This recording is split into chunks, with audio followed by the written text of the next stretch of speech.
where we come to East Arnhem Land. Nice job, mate. Nice job.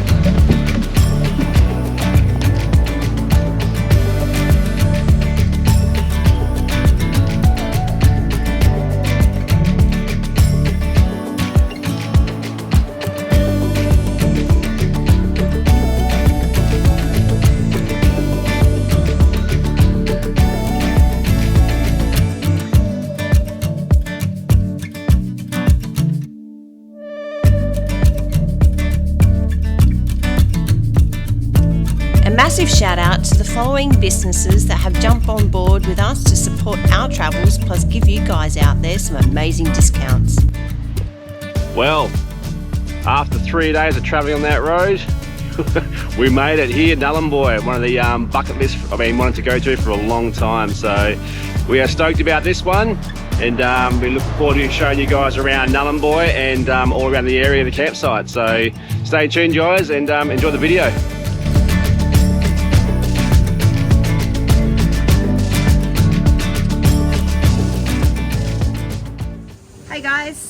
Hey guys, sorry this video's taken a little while to come out, but we've been thoroughly enjoying Nhulunbuy and getting out, exploring, fishing and chilling out, enjoying relaxing. This beautiful weather. That's it, but a bit of a quick recap on the track. So a lot of people have been messaging us asking what's the track like, what was our thoughts, and overall we didn't think it was too bad. Down the Gapuru River you can do this road.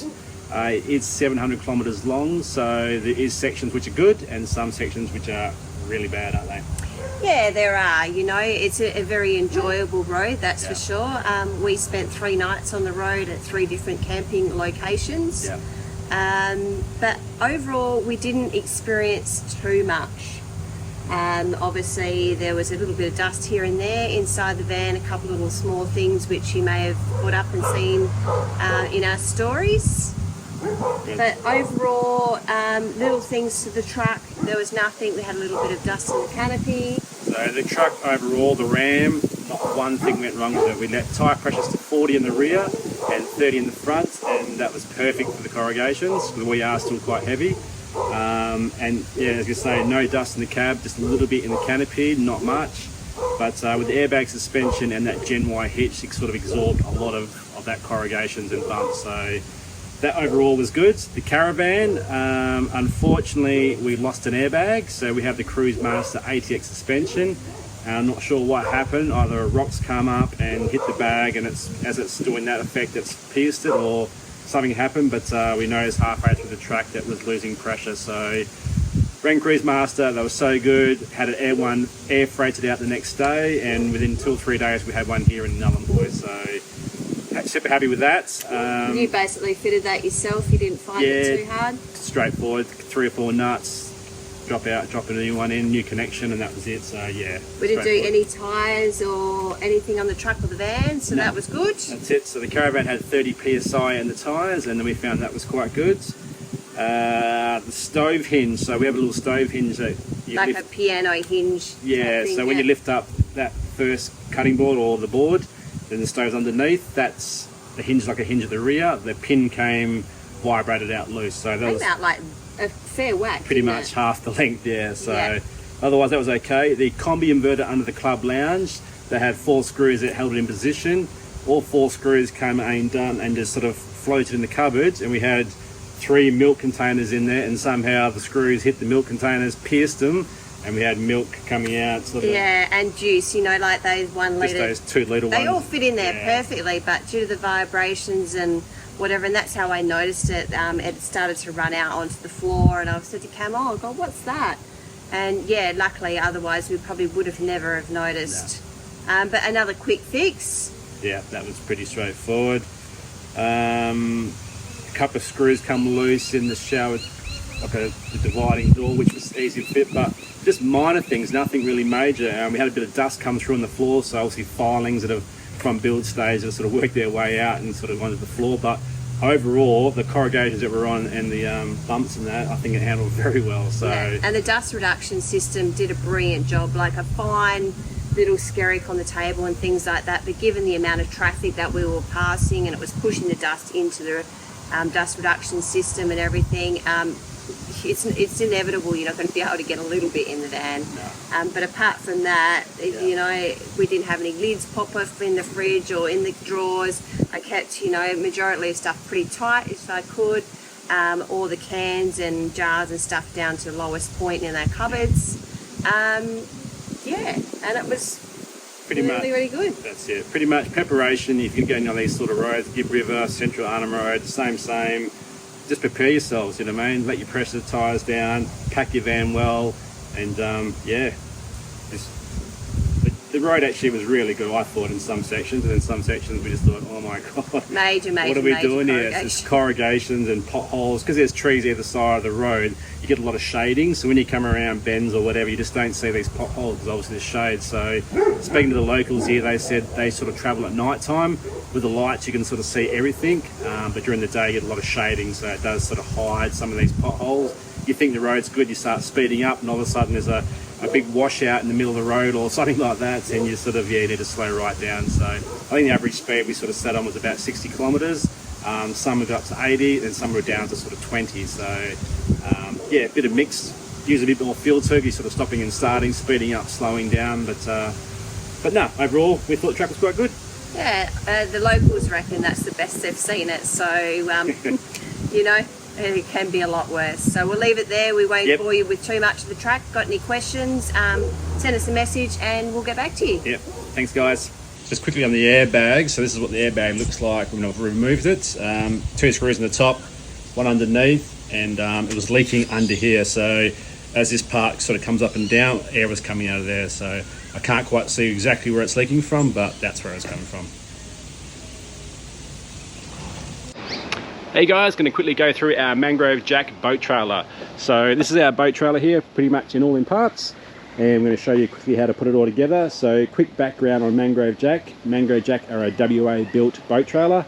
It can be registered in any state, and speed limits on these are 100 kilometers an hour. So that's where you pretty much get in the complete kit. So we're going to sort of show you how to put it all together.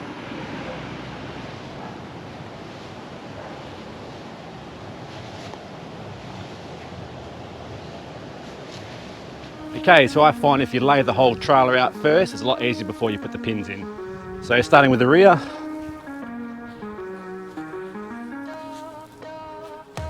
In the drawbar. Also we line the dots up with the dots.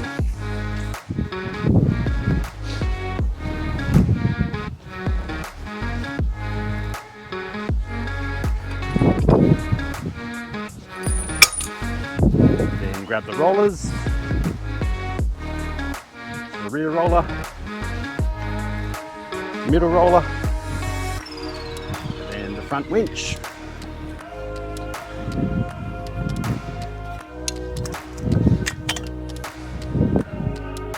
Supports.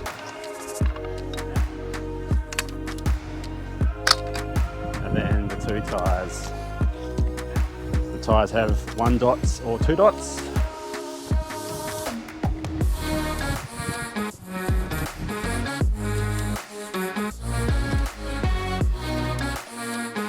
So with the pins, there's 3 long and 3 short. So the 3 long go at the rear. 1, 2, 3. And the rest go everywhere else. So just quickly on the pins, they go upwards, holds it. When you go down, they drop down. So when you're inserting them, make sure you're putting it straight down like that. So we'll put it together.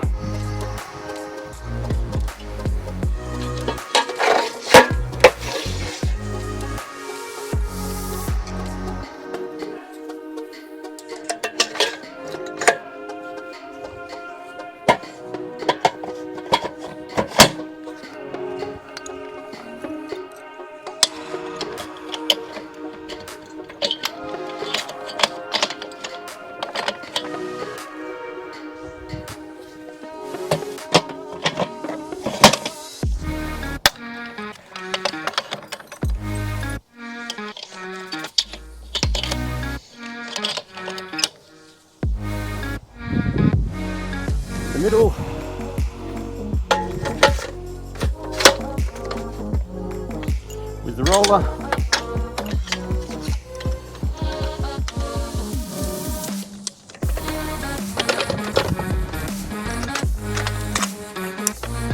So, in the front, stub axle, in the drawbar, just line the holes up.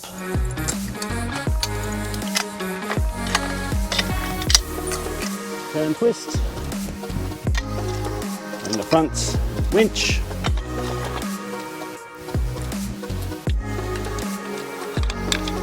In twist, and then the rear roller.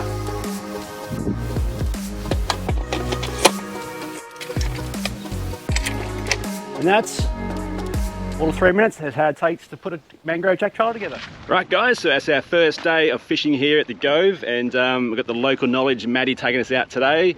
He's got a wicked centre console boat, so apparently Matty's the guru here in Gove. So fingers crossed we get our first barra. Pretty pumped, Cruz? Yeah. Hey? I just want to catch some barra and deep fry it. It's yummy. That's it, everyone wants to catch a fry.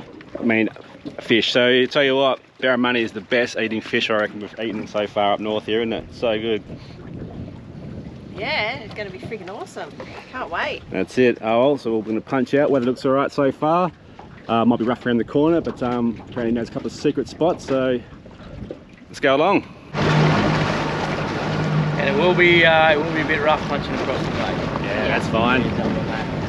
We're all good with that. Probably once we get around the corner and it starts to get a bit rough, you're probably better off standing up, Darren, than sitting down there.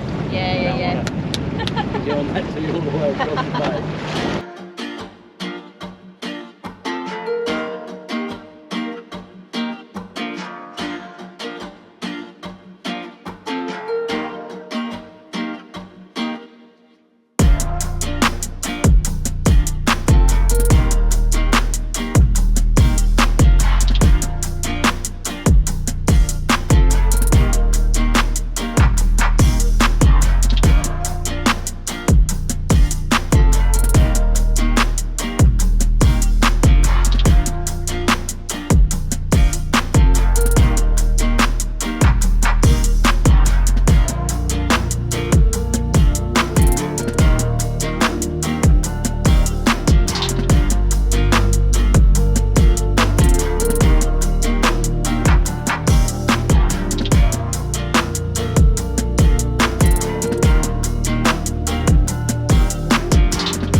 When I don't have the bloody GoPro on.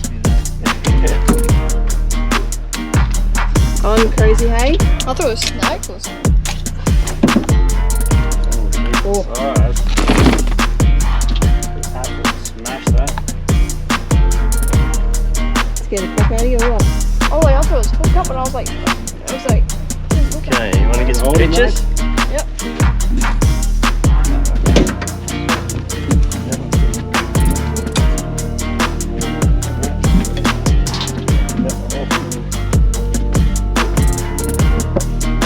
Cool. Nice job, mate. Nice job.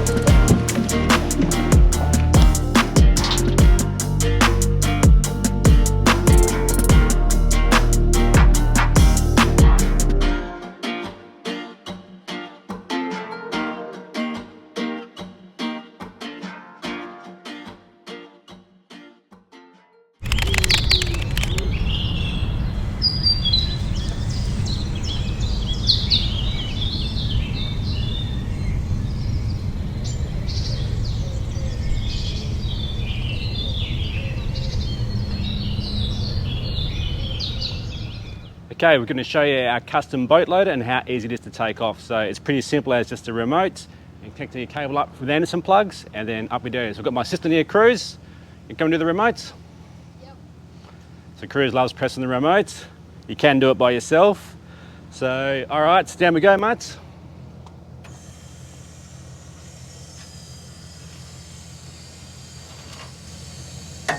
So sometimes just to get the front nose over, just needs a little bit of helping. like that. And now pretty much it should do it by itself.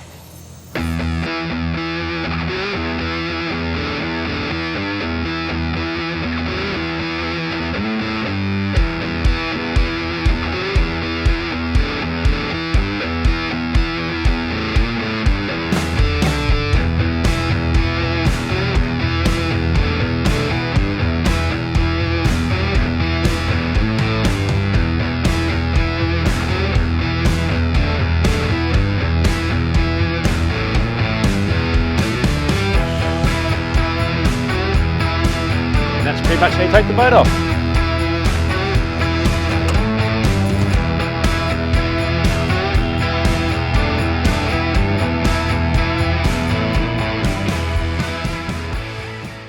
Leaving again from the Gove Boat Club, we decided it was finally time to get the boat in the water here in East Arnhem and give it a red hot go ourselves, without the help of our local mate Maddie.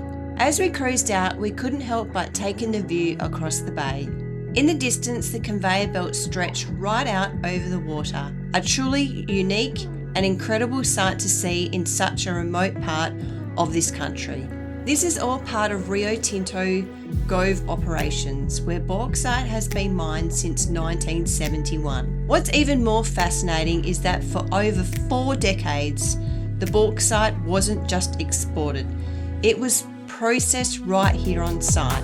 The Gove Alumina refinery began operations in 1972, turning raw bauxite into alumina, the key ingredient in aluminium. But after years of operation, the refinery was closed in 2014 due to economic challenges, making the end of an era for Nhulunbuy. Even knowing the refinery is no longer running bauxite, mining still continues. The ore travels along that massive conveyor belt for kilometres, directly to bulk ships moored offshore as shown here in this video.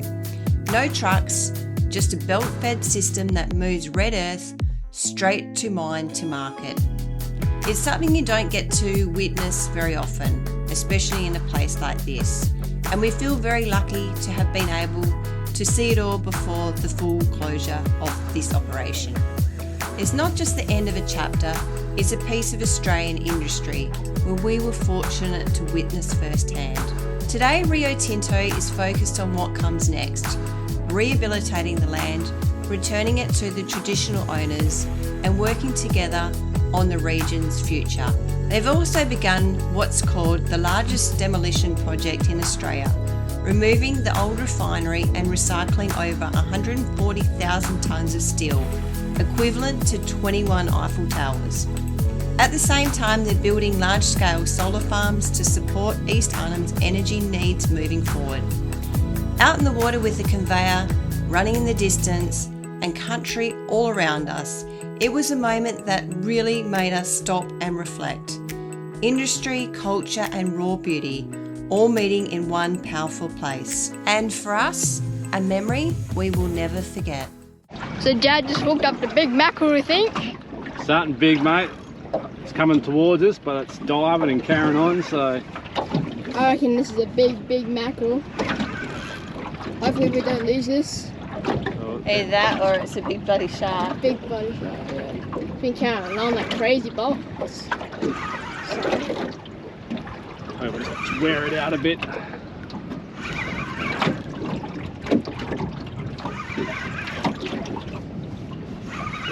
Hopefully you wear it out and you get to a big dinner.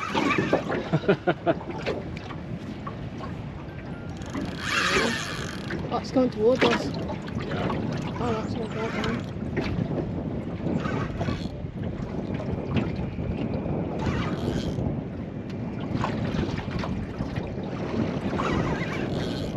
Feels a bit dead weighty, a bit sharky.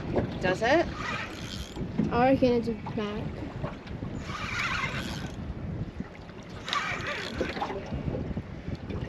Pulling us around the boat anyway. Sure. Hopefully it's not a bloody shark. Okay.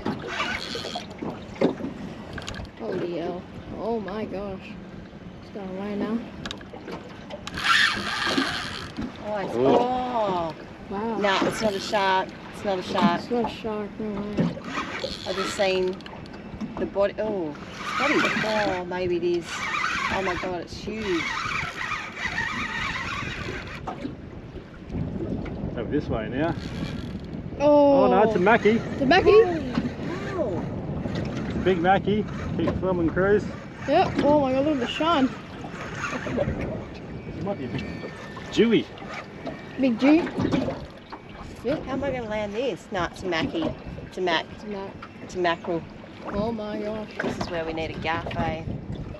Oh. Alright, just take it. Definitely a Go mackie. swimming straight into the net, okay?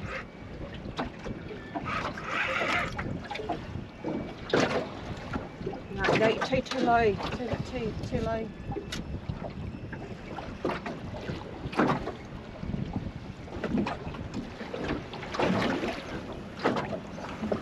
Oh my gosh.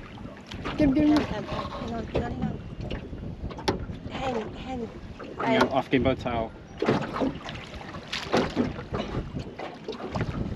No, because you go this way. Go this way.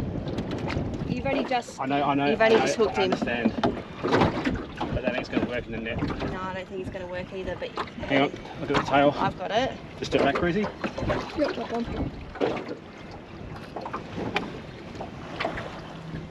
Just taking my hand around.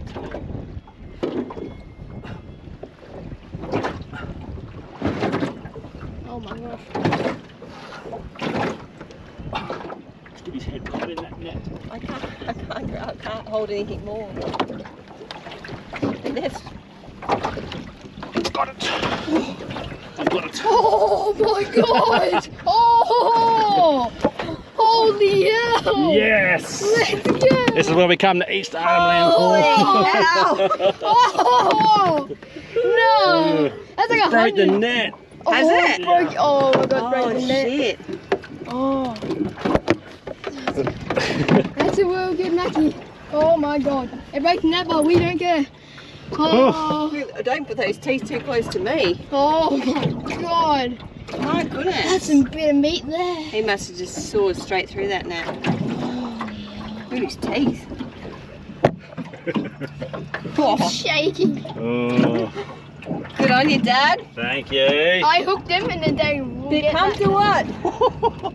I didn't even get to land today. The way it was taken off like that, it's like, It no way. Let's get this net off of it, eh? Bruce, hold that again. Oh my god. Let's get it out of this net. Yeah, want it out anyway. Tell you what, I can't believe it. Look at the net. the hook's only just in its mouth. He's so- obviously bitten straight through that net. Yeah. Bugger.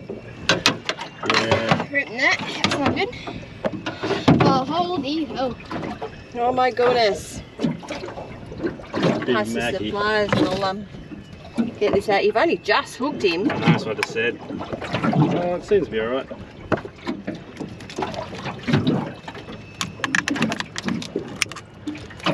Oh no, it's come through and it's pierced up into here. Okay. Oh, look at the gills in that thing.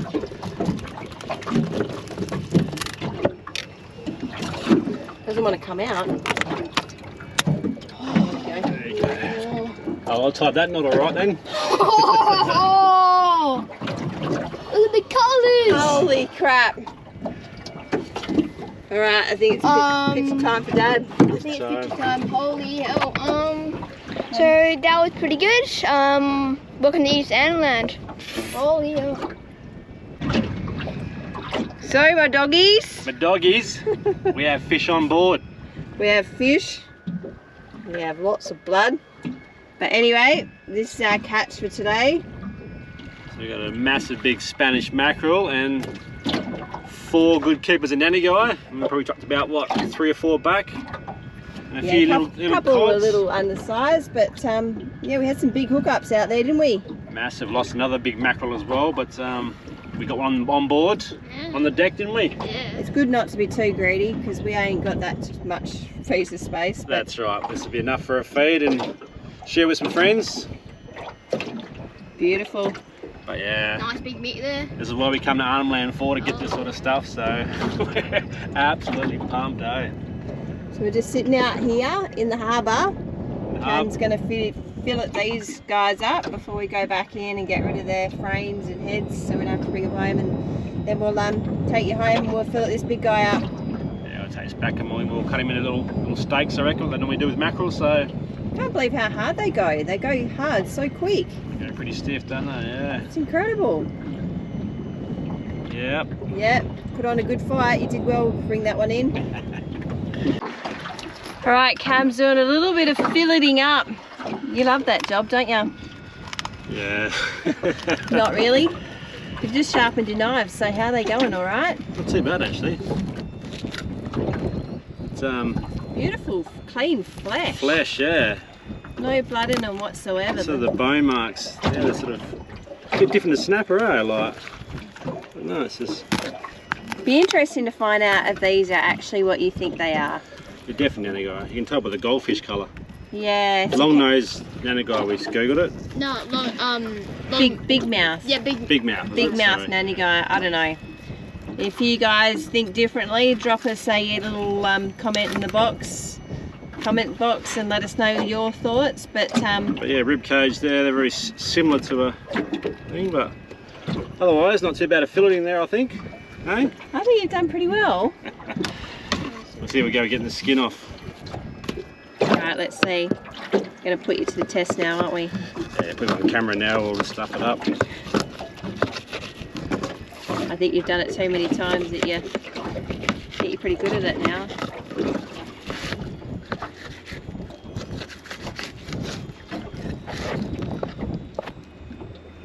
Oh, you don't get much better than that. Beautiful. And there's just a couple of little pin bones just there, so I'll just cut down here like that. The other side. Just about there, so I can't fill anymore. Cut up there. So you might waste a little bit there, but just gets rid of all them little bones to pick out, and Probably should be using that for bait. I'm catching enough little cods and that for bait. Worry about a little piece like that. So the idea of it is to have a super sharp knife and head down towards the flesh. Is that right, Cam? Keep the knife on a 45 and the skin needs to be super tight. The skin's not tight. You done it wrong. Yeah. There you go. Oh. So good. Not missing anything. Nope. Couple little pinnies there. There and there.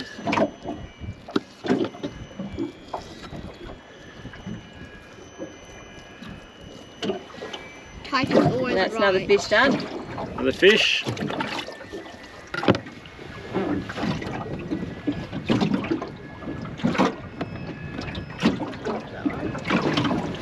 Alright, we'll show you how to just do another one, or how Cam does another one. I don't do the filleting, no way, I just do the cooking. Cooking. Oh yeah.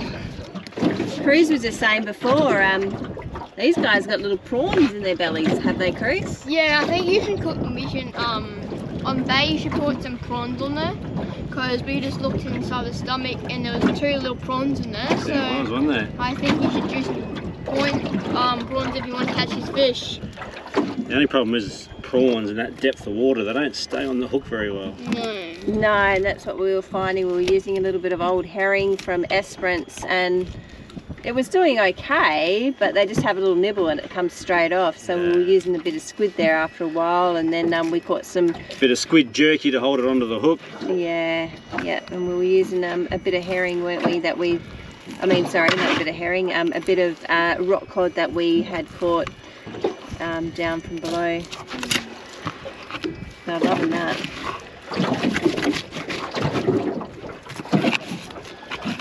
There you go, one side. So what's in their belly this time? Have a quick look, eh? It's probably going to show us up, this one. No, this one's... He's got nothing. No, he's super hungry. No. Must be super hungry. Their scales are tiny compared to Barra, aren't they? That has like nice big long scales. So the first catch here We've been a bit lazy with the GoPro, so we apologise. But it's just so nice to get off of GoPro when we've been on it for like 4 and a bit months now on the road continuously. That we went out with a good friend of the people that were looking after the house with, and Cruz got his first barra. Didn't you, Cruz? Nice sized barra.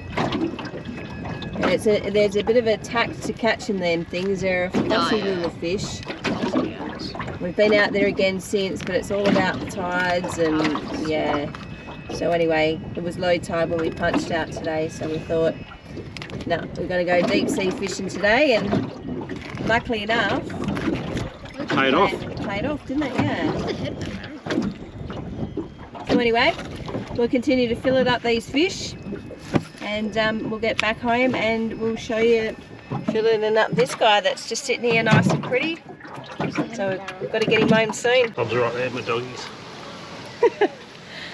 Looks like I've just came out in the middle of it. He's beat me to it. He can't wait to get to this bloody filleting of this mackerel. I think you didn't want to get shown up on camera because you haven't really filleted one of these before, or to this size. Not this big anyway. Look at that. What an absolute slob. Oh. Look at the quality of that flesh. It pays to obviously bleed them because there's not much blood in it either. Not too bad, yeah. There's more blood in the boat than anywhere else. But that's probably a nice, decent little size one. Too, I reckon maybe the bigger you get it, the yucky that they would taste. It might be, yeah. It's just going to make up some nice fillets, that's for sure. Yep. Hope you like curry and that. Get used to it, eh?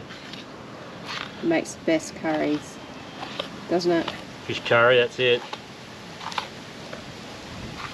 Gets more bloodier down towards the flesh, down towards the skin, but Let's see if I was cut all that out, so that's just all the yeah, it'll all come off. it's weird. There's all bones through there, like bones. So a guy just came from up the road and we sort of sussed him out and said, what were these fish? Because we had suspicions that we thought they were Nanny guy. nanny guy, And they are. and they are. So what did he say they were, Can? So just smallmouth nanny guy, I reckons. Yeah, and he said one or something was a large. Yeah, large couple mouth. of a large Yeah. mouth. He said they're one of his most favourite eating fish here in Arnhem Land, so.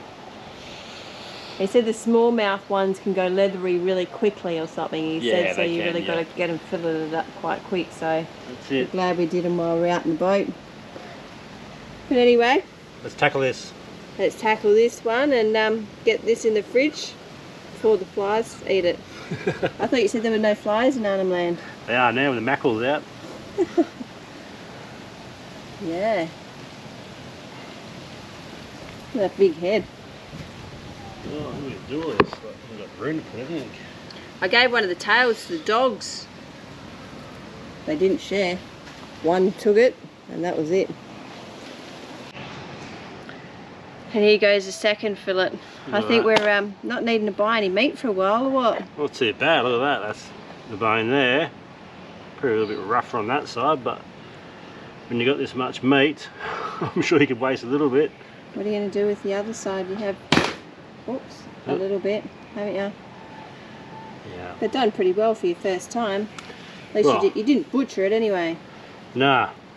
It's a bit different to fillet than a little fish, that's for sure. Especially that size. Yeah, so you get a little bit of flesh through the back, but then what do you do with that?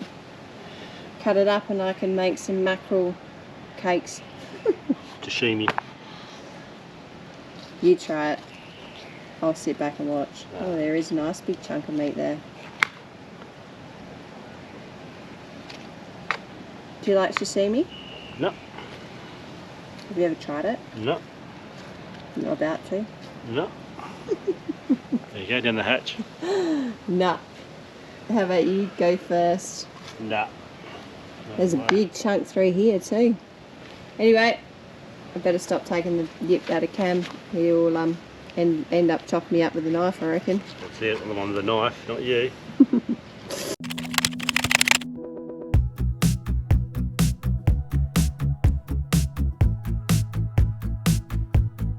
Hey guys, we've come out to a little camp called Gapuru Memorial Park, just out of East Arnhem, and I'll tell you what, there's a bit going on at the moment, sort of from living from van life to camping life's a little bit different, a bit more organisation, but check this for a setup. We've got a little tent going on here, got the bushwhacker awning out. There's a bit going on in the kitchen here, we'll see what's going on around here. What's going on here, Shadler? Hey, what's happening? A little bit different to van life, hey? A bit different, but tell you what, look at this for a setup. Oh, this is so good. Look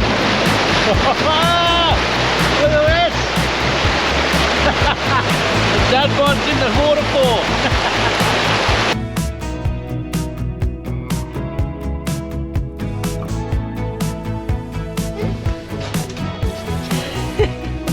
Are you ready to come do your s'mores or what, mate? Come on, it's s'mores time. Get out of the tent.